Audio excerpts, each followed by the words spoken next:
வணக்கம். இன்றைக்கி ஒரு ஹெல்த்தியான ரெசிபி பார்ப்போம். கம்பி இட்லி அண்ட் தோசை. அதுக்கு மெஷரிங் கப்பில் 1 கப் ஃபுல்லாக கம்பு எடுத்துக்கோங்க. 3/4 கப் இட்லி அரிசி, 1/2 கப் துவரம்பருப்பு, 1/4 கப் உளுத்தம்பருப்பு. இதெல்லாம் இந்த மாதிரி தான் தனித்தனியாக ஊற வச்சுக்கோங்க. எல்லாமே நல்லா வாஷ் பண்ணிவிட்டு தண்ணி ஊற்றி ஊற வச்சுக்கோங்க. உளுந்தில் கொஞ்சோண்டு வெந்தயம் மட்டும் சேர்த்துக்கோங்க.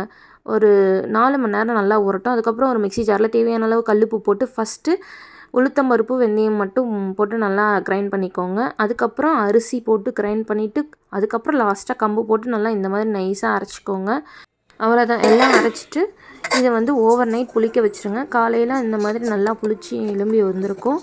இப்போ நம்ம நார்மலாக இட்லி ஊற்றுவோம் இல்லையா, நார்மல் இட்லி, அந்த மாதிரி இட்லி ஊற்றியும் வச்சுக்கலாம். அடுத்து நார்மலாக தோசை சுடுற மாதிரியும் சுட்டுக்கலாம். இது ரெண்டுத்துக்குமே best combination onion chutney. Idli dosa சூப்பராக இருக்கும். ரொம்ப ஹெல்த்தியாகவும் இருக்கும். ஒரு தடவை இந்த மாதிரி ட்ரை பண்ணி பாருங்கள். தேங்க்ஸ் ஃபார் வாட்சிங்.